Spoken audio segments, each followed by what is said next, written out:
You're watching Good Morning Nigeria, reaching you live from the studios of the Nigerian Television Authority. And of course, this morning, we're discussing admission process into tertiary institutions in Nigeria. Let's go to Maiduguri Network Center.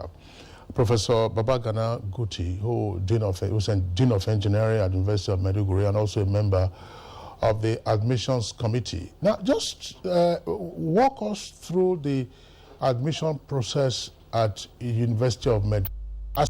For instance, I'm seeking admission to study engineering at, let's say, mechanical engineering in your university. What is the procedure, and then what will be the final proof or evidence that I have indeed been legitimately admitted into your institution?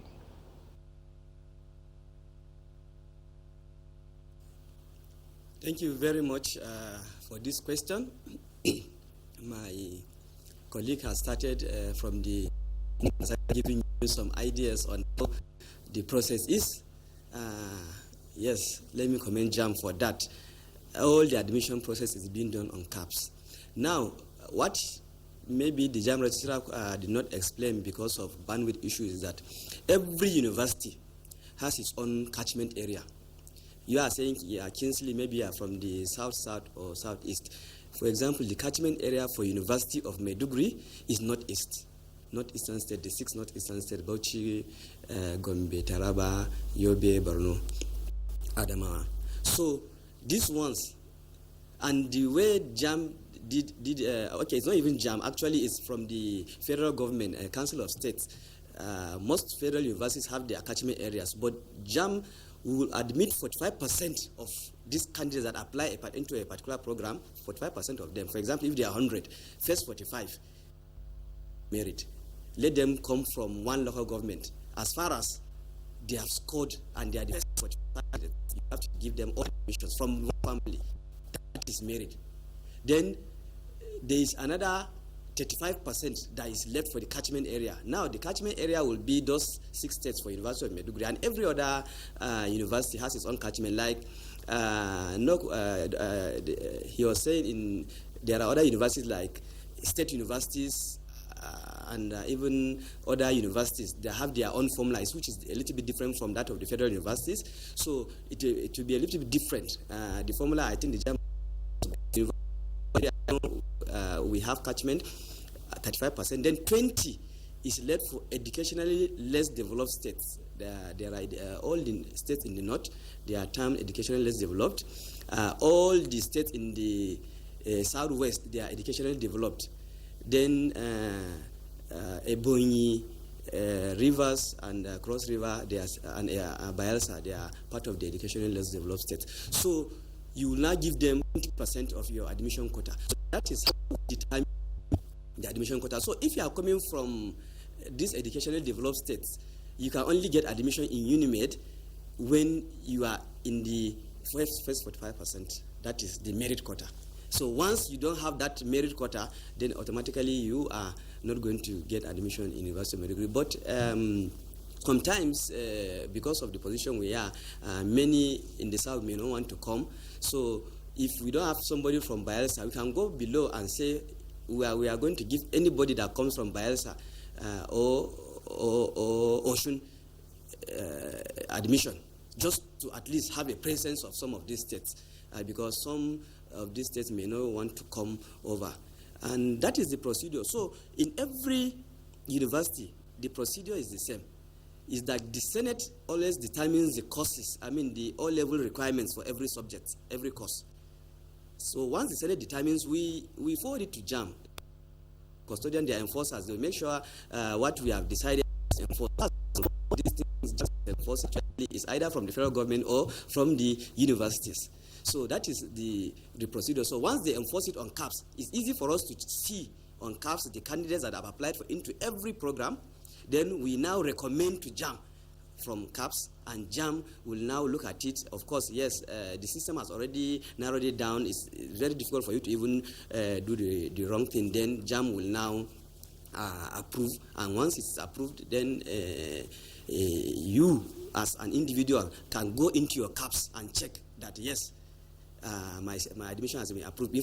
After approval, you have to even enter the CAPS again and accept yourself. So once you accept, that's when you can now go and print your admission letter. Then when university resumes for the session, you come and we'll ask you for the JAM admission letter. And that is what we'll use in registering you into the program we have admitted you on CAPS. So that is how you will know. So you yourself you have your own CAPS, not only institutions. You have your own CAPS and as an individual to check, yes, I'm admitted. So if you don't have on CAPS, you have not accepted, and somebody comes around and tells you that you have been admitted, or even they give you fake admission letter, of course you are not admitted. CAPS, once you enter your CAPS and you accept, that shows that yes, University of Maiduguri has given you admission. Currently, the admission exercise, we have recommended over 5,000, and unlike my counterpart in Benin complaining of the desk officer, my desk officer has gone through almost over 5,000 and he has recommended, and many of the CAPS I've been following also. I've seen many of the candidates have already their admissions letter. So it's very surprising at this time to see that some universities are admitting outside the CAPS. Maybe I'm thinking previously, when it was introduced, the registrar gave room to correct the anomalies. Some of them maybe they did not correct, or some of them feel that, look, these things will not stay, and they still what they are doing. But has very good job by bringing these CAPS. I know there are teaching problems. It's been addressed always, and once you complain, they always address. I think the only thing, the problems actually we are having on this CAPS is that most of the candidates from this part of the country are computer illiterate. So they rely mostly on these cyber cafe centers to do some of these things for them. So my thinking is that there should be a group, volunteer group, handled by JAM, coordinated by JAM. They have offices in every state. Volunteers from all the institutions, 1-2 persons, so that just before the exercise begins, we can go to these secondary schools and educate them. Because somebody want to read engineering, course physics, math, chemistry. Then you now see a subject combination. He has brought in accounting or some other social science courses. So most of them don't get admission because of that. They have very high score, but the subject combination is wrong. Or you check their SSC, they don't have a subject that is required. So you definitely get some that will have very high marks. They don't get admission because of 3 reasons. Either they are O-level subject combinations or JAM subject combinations, or they're not from the achievements of that university, and they don't have as high as the merit candidates. So these are some of the reasons you will see.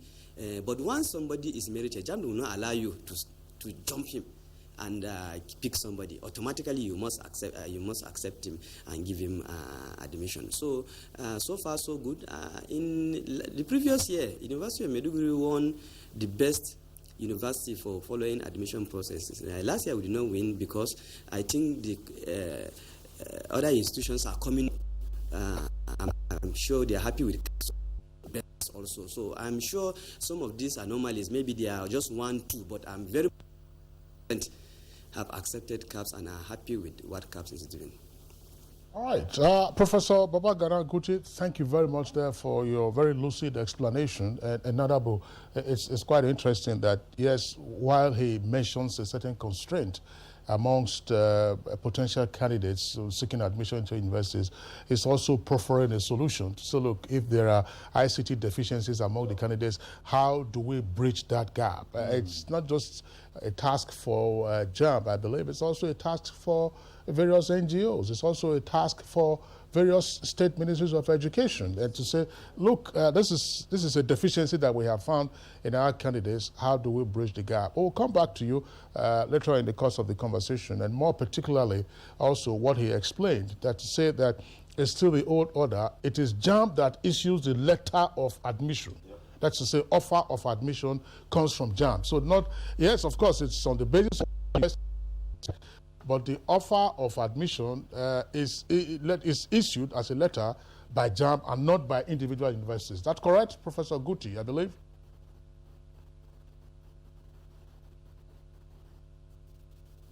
So, but some institutions also, apart from the letter of admission from JAM, they also give candidates their own university-based letter of admission. But the rule is that no candidate will be registered without the JAM admission letter.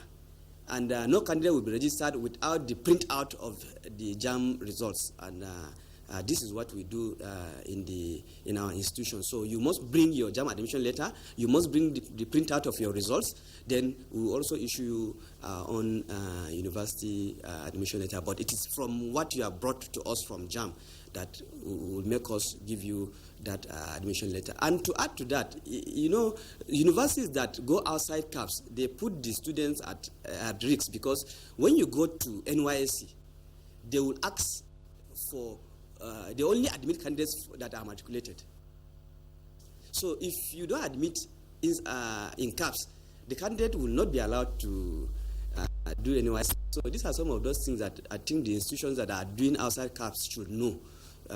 Because if you graduate a student and he doesn't go for NYSC in Nigeria, you know the implications. So I think they should be able to do the correct thing. So, Kingsley, this is a wide topic, really. We need to come back to it. Absolutely. Yeah, we have to return to it at some point. There are still a number of issues to clarify. Many we didn't talk. We also have to have the opportunity of speaking to candidates to just have to know how well they understand the processes, as Professor Amorogi was talking about. So, our deep appreciation to all our guests this morning. Professor Ishaq Oloyole, Registrar of JAM, joining us via Zoom from Ilorin. Professor Babagana Gutti from Maiduguri, here in the Abuja studios, former Vice Chancellor, University of Abuja and Sokoto State University, Professor Nuhu Yakub, as well as Dr. Abdul Malik Durunguwa, who is on the Governing Council of NOC University, recently licensed at Kachia in Kaduna State. So that's it for us today on Good Morning Nigeria. We thank you for tuning in. We're back tomorrow, same time, 7 o'clock in the morning. Until then, do take care of yourself. I'm Kingsley Osado. And I'm Yusuf Nadabo Usman. Thank you for watching.